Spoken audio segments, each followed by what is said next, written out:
Hello বন্ধুরা, welcome back to my YouTube channel. তোমরা যারা 2024 সালে উচ্চ মাধ্যমিক পরীক্ষার্থী আছো, তোমাদের এডুকেশন পরীক্ষার জন্য এই প্রশ্নগুলি খুবই গুরুত্বপূর্ণ, তাই ভিডিওটি প্রথম থেকে শেষ পর্যন্ত অবশ্যই দেখবে। এই প্রশ্নগুলো দেখে গেলেই অবশ্যই তোমরা পরীক্ষায় কমন পাবে। মনোযোগ কাকে বলে? শিক্ষাক্ষেত্রে মনোযোগের গুরুত্ব লিখো। স্পিয়ারম্যানের উৎপাদন তত্ত্ব সম্পর্কে আলোচনা করো। পরিণমন কাকে বলে? শিক্ষাক্ষেত্রে পরিণমনের ভূমিকা আলোচনা করো।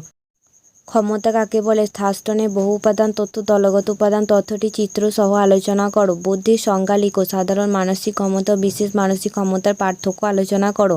আগ্রহ কাকে বলে? শিক্ষাক্ষেত্রে আগ্রহের গুরুত্ব আলোচনা করো।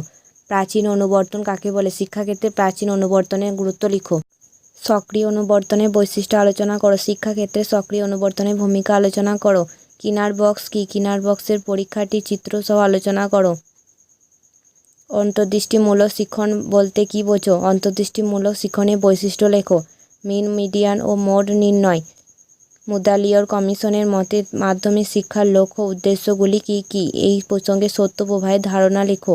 কোঠারি কমিশনের সুপারিশ অনুযায়ী মাধ্যমিক শিক্ষার কাঠামো ও পাঠ্যক্রম সম্পর্কে আলোচনা করো। প্রাথমিক শিক্ষা সম্পর্কে কোঠারি কমিশনের সুপারিশগুলি আলোচনা করো। জাতীয় শিক্ষানীতি 1986 সালের সুপারিশগুলি আলোচনা করো। টিকা লিখো। বৃত্তিমুখী কারিগরি শিক্ষার প্রয়োজনীয়তা। ডেলর কমিশনের শিক্ষার লক্ষ্য উদ্দেশ্যগুলি লিখো। বয়স্ক শিক্ষা বলতে কী বোঝো? বয়স্ক শিক্ষার লক্ষ্য উদ্দেশ্যগুলি কী? লিখো।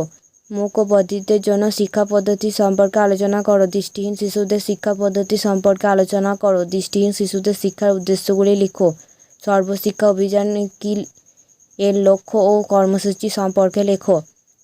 শিক্ষা প্রযুক্তি বলতে কী বোঝো? শিক্ষা প্রযুক্তির কয়েকটি সুবিধা লিখো। একত্রে বসবাসের জন্য শিক্ষার উদ্দেশ্য পূরণে বিদ্যালয়ের ভূমিকা আলোচনা করো। কর্মের জন্য শিক্ষার উদ্দেশ্যগুলি লিখো। এই শিক্ষার উদ্দেশ্য পূরণে বিদ্যালয়ের ভূমিকা আলোচনা করো। ভিডিওটি ভালো লাগলে অবশ্যই লাইক, কমেন্ট, শেয়ার করবে এবং আমার চ্যানেলটি অবশ্যই সাবস্ক্রাইব করবে।